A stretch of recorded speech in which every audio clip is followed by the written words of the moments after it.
Bienvenidos a Revista de la Universidad de México, un programa de TV UNAM con Ignacio Solares y Guadalupe Alonso.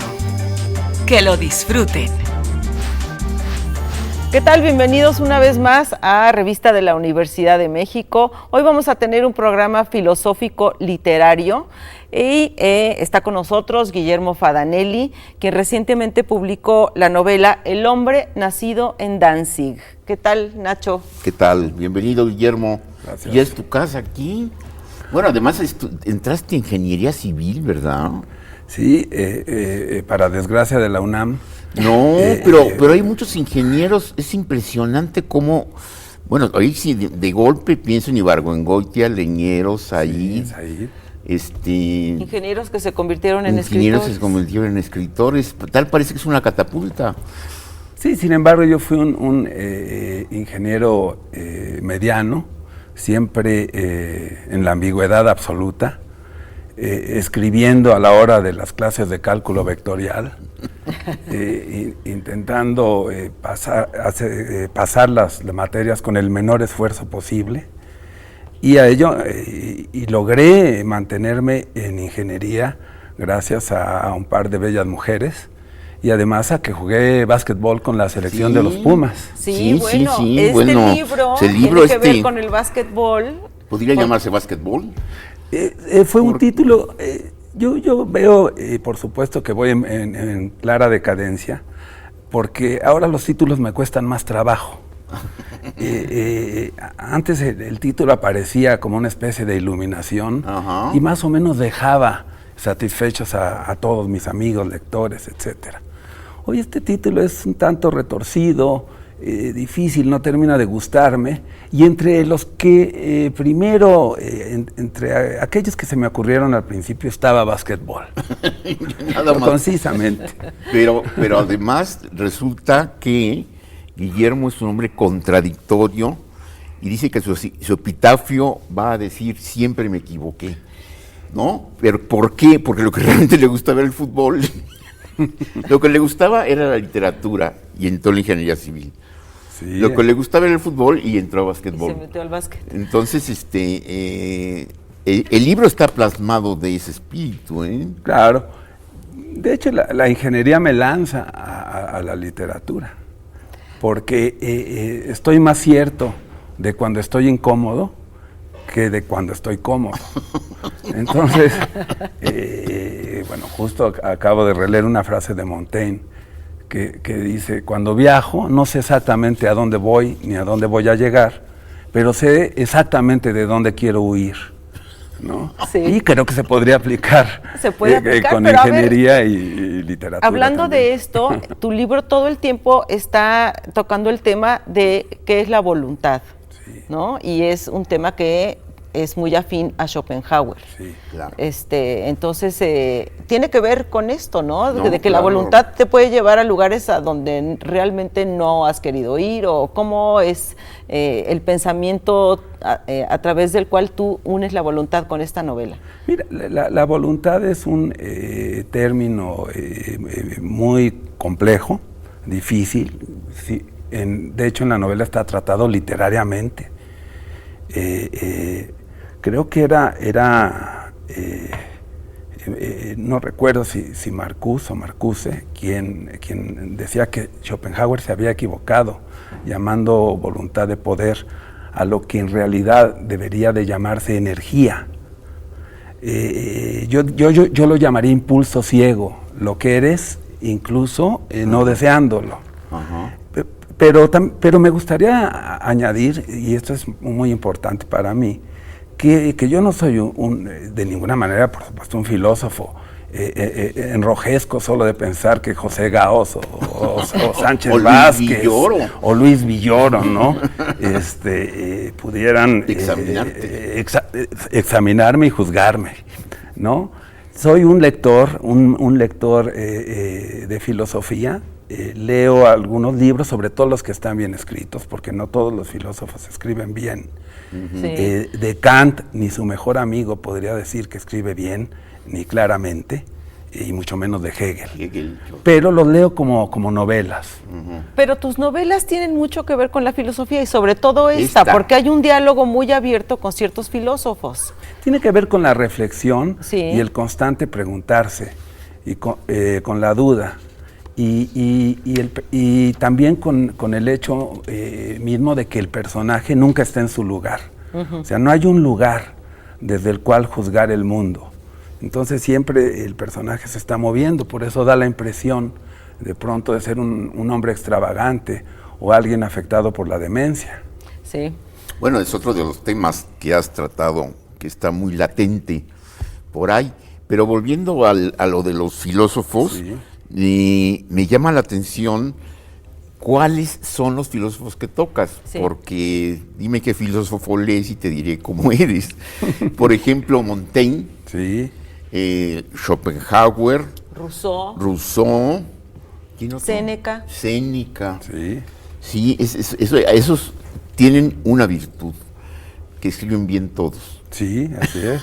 Todos escriben bien. Yo recuerdo una anécdota muy bonita de en una ocasión que el pedante de Schopenhauer, porque era un pedante, Sí, así es. y en su casa se hacían reuniones con artistas, con escritores y con filósofos, y un día fue Goethe, y le dijo el joven, era un joven, usted y yo escribimos la mejor prosa en alemán que se ha escrito nunca. Y que Goethe lo volteó a ver y dijo, ¿y este quién es? Pues tenía razón.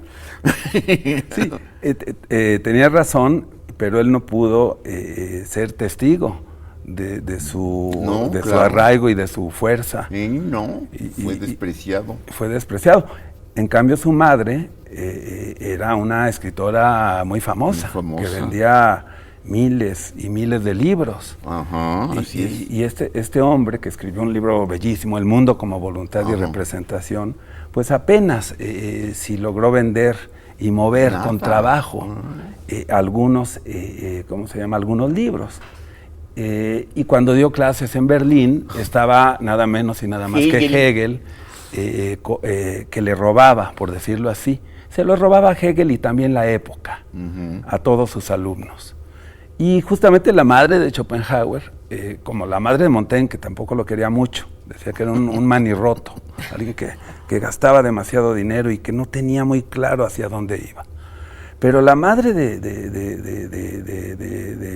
Arturo Schopenhauer le decía justo eso: nunca vas a llegar a ningún lado, eres un arrogante, crees que sabes más que todos, eres pedante, piensas por los demás, desprecias a la gente, entonces nunca llegarás a ningún lado. Tienes que, ponerte derecho, porque Schopenhauer era algo encorvado, y tienes que administrar esa arrogancia y volverte humilde. Imagínate pedirle eso a Oye, ese pero hombre. ¿cómo lo marcó esa relación con la madre? Porque también se dice que Schopenhauer era misógino. Aquí lo dice Bueno, en claro, el libro. la mujer de cabellos largos e ideas cortas. Mira, yo creo que sí, que la misoginia de Schopenhauer no es el centro de su filosofía. Sin embargo, es un tema espinoso y difícil, y que lo ha puesto en el centro de polémicas, sí, a veces útiles y a veces inútiles. Sin embargo, al final de su vida, él se desdice y habla acerca de las mujeres en términos mucho más respetuosos y comprensivos. Ajá. Al final de su vida. Uno tiene toda una vida para arrepentirse. Entonces, bueno, las mujeres, que también son otro tema. Otro tema, bueno, ahí están saliendo, sus temas van saliendo con la plática. Sí. Que ahora sí que estamos casi reproduciendo su libro, el tono. Porque hay algo que también creo que, a ver si estás de acuerdo, sí, que en tus novelas hay a veces una sensación de que no sabes a dónde vas.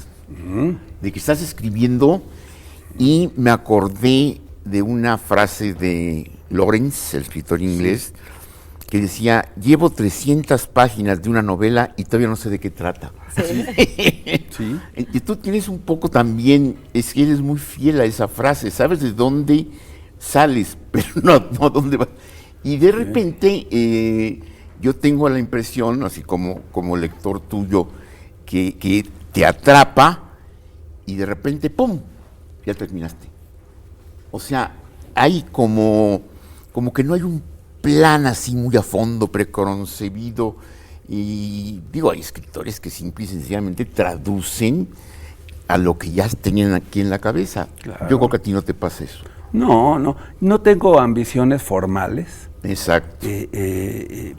Quizás la única y también por ello la más ambiciosa es lograr la sencillez. Eso es. Es decir, el propio Montaigne recomendaba la escritura soldadesca y no la escritura latina y culta. Nunca sé hacia dónde voy, sin embargo tengo nociones de caminar rumbo a cierto horizonte. Claro. Es decir, un horizonte amplio.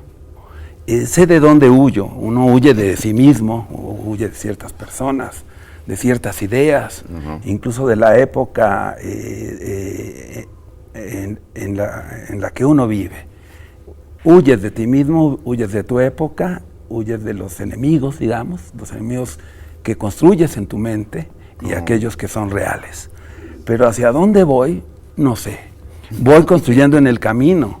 Eso es uno de los grandes atractivos de tu literatura, porque se siente. Sí, lo hace muy casi evidente. Haces que el lector sea partícipe de la escritura. Y luego al final, y de ninguna manera quisiera que se hiciera la analogía con algún eyaculador precoz, pero me gusta terminar de inmediato. Pero termino por aburrimiento. Hay un momento en el que podría seguir infinitamente, porque la digresión, ¿no? El árbol de Porfirio, el bosque, puede extenderse infinitamente. Y hay un momento en que digo, es el momento de terminar. Me ha aburrido mi propia novela. Entonces me invento algún final que no es inventado porque es consecuencia justo de lo que se ha escrito, y lo abandono. Y así sucedió con Lodo, con Mis Mujeres Muertas también, y también un poco con este libro en el que de pronto me harto de estar escribiendo. Aquí dices, me gusta mucho esto que dices en la presentación, porque dices que es un relato tan ordinario que por ello resulta ya chocante para los lectores que andan en busca de tramas complejas y conceptos novedosos de literatura.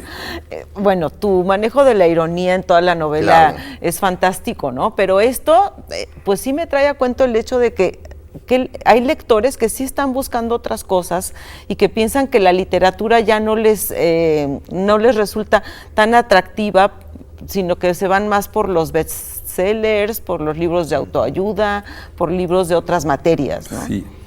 Entonces, pues no sé, mi pregunta es, ¿qué te ha dado a ti la literatura? O sea, ¿por qué escribes? ¿Por qué inventas historias que imaginas? ¿Qué es lo que te ofrece a ti? Bueno, porque yo concibo el mundo casi como una extensión del lenguaje, y el lenguaje sí continúa siendo misterioso. Por eso prefiero la metáfora a la lógica. Me gusta más incluso la retórica, la buena retórica, no a la que nos tienen acostumbrados. La retórica, ¿no? El estar construyendo e imaginando, imaginación y lenguaje. Seguiré, me gusta más leer que escribir, creo que lo comentamos en el programa pasado, y también me da un orden. Es decir, cuando escribo, creo que estoy en un mundo real. Es decir, solamente cuando estoy escribiendo tengo certeza de estar en un lugar. Si no escribo, siempre estoy un tanto divagando, o en la fiesta, o leyendo, o bebiendo, o jugueteando, o caminando, o encerrado en mi recámara, que me gusta mucho. O sea, mi recámara se ha convertido en un paraíso para mí en los últimos años, ¿no? Muy bien. Vamos a hacer una pausa, Guillermo. Sí. Ahora volvemos. No te vayas. En un momento regresamos a Revista de la Universidad de México.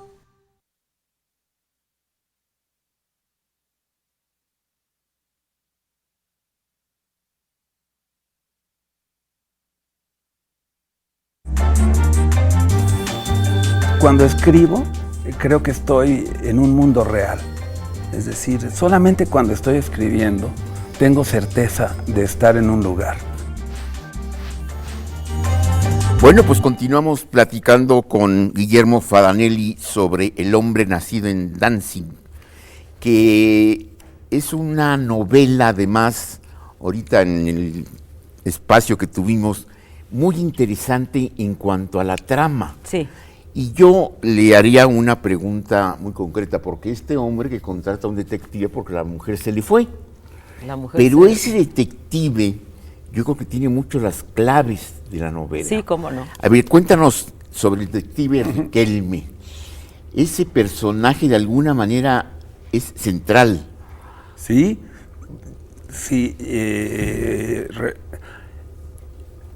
llego a tener el mal gusto de releer mis novelas. Ajá.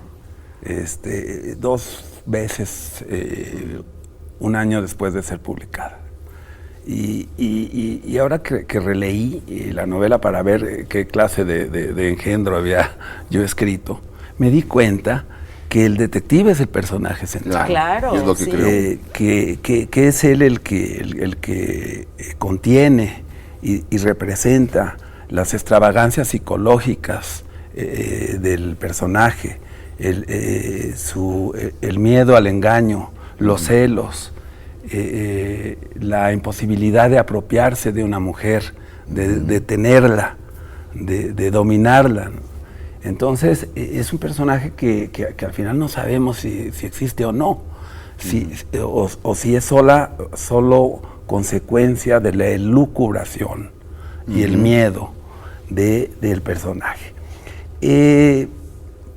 Contratar a un detective para seguir a una mujer, pues desde mi punto de vista, es una acción estúpida y es un contrasentido. En primer lugar, porque uno ya sabe lo que una mujer está haciendo. Es decir, lo sabes a priori. No quiere decir que ella lo haga de facto, o que tenga un amante o no lo tenga. Eso es, y además va a un detective que es una extensión de tu ojo, pero también una extensión, como decía antes, de tus miedos, ¿no? Sí. Y al final el detective se convierte en un representante de ti mismo y en parte de la farsa que tú mismo has construido. No dudes que él sea justamente el amante de tu mujer, ¿no? Entonces, por eso tiene esta vena un tanto guiñolesca y burlesca, ¿no? Pero ese detective no es el que persigue a la mujer, es el que espía adentro del personaje, o sea, adentro de ti, claro. ¿no? Justamente ese es el final de la novela. El detective no está vigilando a una mujer o a la mujer que este hombre ha construido en su mente, sino lo vigila él mismo para que le dé noticias de sí mismo. Exacto, sí. Porque de alguna manera la cordura no es lo suyo. Sí. Por otra parte, más que la novela negra, que yo le guardo mucho respeto y tengo mis autores preferidos, pero no es un género que yo cultive, ni que crea cultivar algún día. Pero la idea de espiar me gusta, de vigilar. ¿Voyeurismo? Sí, el voyeurismo. Benjamin, en su libro de los pasajes, decía que gracias a las ciudades, a que se dan las ciudades y las multitudes, es posible la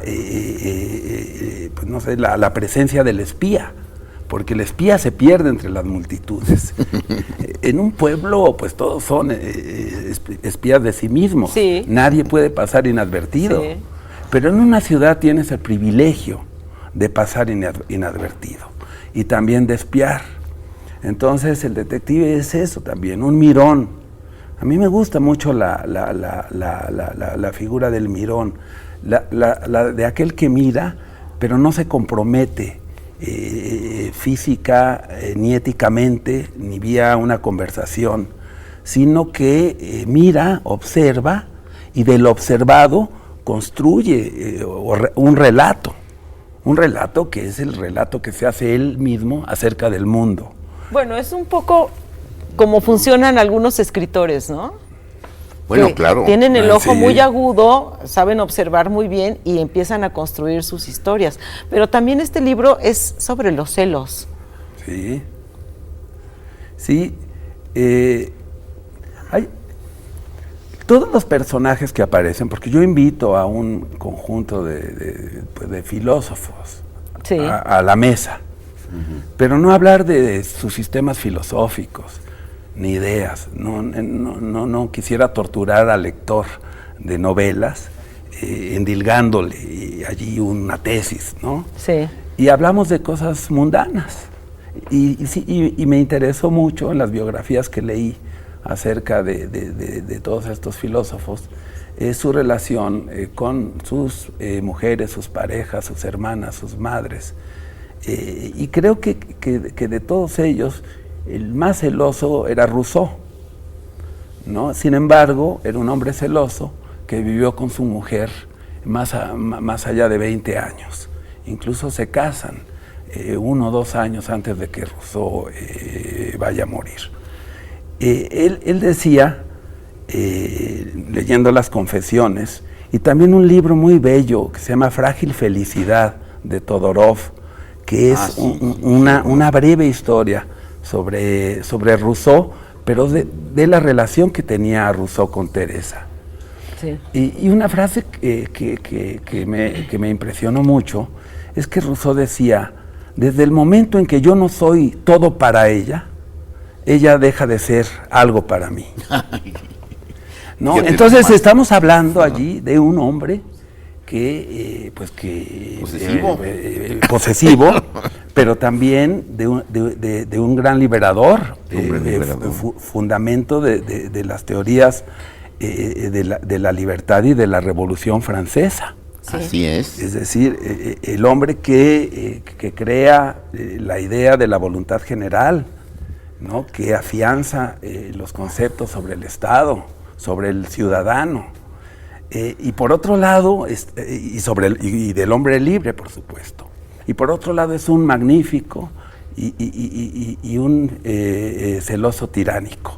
Entonces, estas pues contradicciones muy humanas que a todos los escritores, pues tú lo sabes, Nacho, nos atrae bueno, por lo menos a mí, nos atrae la contradicción humana, claro. El tropezón, Sí. Claro. porque el hombre seguro de sí mismo, que va optimista, que va interpretando los hechos y que lleva una vida coherente y recta, pues en primer lugar no existe, y si existe, está mintiendo, ¿no? Es inhumano. Rousseau, que por cierto tuvo 5 hijos, Sí. y a los 5 los envió al hospicio. Eso es famoso. Lo que habla de un hombre extremadamente inteligente. Yo me he evitado justamente tener hijos para no tener que mandarlos al hospicio. Para no tener que enviarlos al hospicio. Por lo tanto, me considero mejor persona que Rousseau. Montaigne tuvo 6 hijas. 6 hijas, y de esas 6 hijas, 5 murieron prematuramente, solo una hija le sobrevivió. Hay quien llega a decir por ahí, creo que es Jean Lacouture, no sé, uno de sus biógrafos, que es debido a que Montaigne era muy afecto a los prostíbulos. Ajá. ¿No? Michelet, el gran historiador francés, llamó al siglo XVI francés el siglo de la bragueta, ¿no? Un poco para acentuar la displicencia moral y la licencia, y masculina sobre todo. Ajá. Pero al final Montaigne se casa por conveniencia, era un hombre moderado y prudente, se casa con una mujer hermosa, moderadamente hermosa, con la que tiene estos 6 hijos. ¿Y los hijos mueren recién nacidos? Sí, con muy pocos meses. Con muy pocos meses. Con muy pocos meses, sí. Y después conoce, ya siendo él un viejo, a una mujer, una mujer que yo ya diría que es la primera feminista de la historia, que es María de Gournay, que era su discípula, 30 y tantos años menor que él, una joven pedante, como la describe Jean Lacouture, el biógrafo de Montaigne, y estudiosa de los ensayos de Montaigne. Entonces hay ahí también una relación intelectual, amorosa, es probable que sexual, ¿no? Que a mí me interesó mucho. Claro. Y por eso invito a Montaigne a la novela de este loco celoso por la infidelidad o la posibilidad de la infidelidad femenina. Entonces, todo está relacionado. Rousseau era un lector de Montaigne. Claro. ¿No? Por supuesto. Pues, imagínate. Y ambos, Montaigne y Rousseau, lectores de Séneca, que también aparece allí. También aparece allí, aparece claro. en la charla con el personaje. Hiciste la cofradía de los filósofos aquí. Bueno, pero fíjate que tiene una virtud, además, que es un libro que te invita a otros libros. Sí, claro. O sea, es un libro que te despierta, no sé, la tentación de acercarte. Ahorita que dices que te gusta más leer que escribir, a mí me pasa lo mismo. Y sobre todo me encantan libros así como este tuyo, en que de repente vas viendo, oye, ¿por qué no averiguo más de estos filósofos que mencionas que están? Nos falta uno, ¿no? Montaigne, Séneca, Rousseau. Y también Schopenhauer, falta uno, son cinco. Un joven que se suicida a los 23 años, Weininger. Sí, Otto Weininger. Sí. En la casa donde vivió Beethoven, es famosa la anécdota. Sí. Así es. Entonces yo creo Él que... sí, un gran misógino. de todos estos filósofos, quizás él era era demasiado joven, torvo, según cuenta Stefan Zweig acerca de él. Nunca te miraba a los ojos, siempre parecía como recién bajado de un tren que había viajado 30 horas, ¿no? Un hombre que escribió su gran obra, Sexo y Carácter, y que tuvo 27 reediciones. Donde la mujer, por supuesto, sale muy mal parada como ente político, no como ente filosófico. En tu libro tampoco sale muy bien parada la mujer. Yo creo que es un libro feminista. Bueno, primero le das duro y después ya te reconcilias, pero no niegues que al principio le das duro a la mujer. Sí, por eso, pero eso es lo que lo hace precisamente más interesante, que parece. Sí. Y yo sí creo que es un libro feminista. Sí, yo estoy de acuerdo contigo. Oye, pues se nos está acabando el tiempo. Se nos acabó, no se nos está acabando, ya se nos terminó el tiempo. Oye, Guillermo, qué gusto que hayas estado aquí con nosotros. Esperamos que se repita apenas produzcas algo más y que siempre estarás en el ánimo de tus lectores, entre los cuales me precio estar yo. Muchas gracias, Nacho, Guadalupe, por invitarme. No, hombre. Y les prometo que lo próximo que escriba será brevísimo. No, gracias a ti, Guillermo.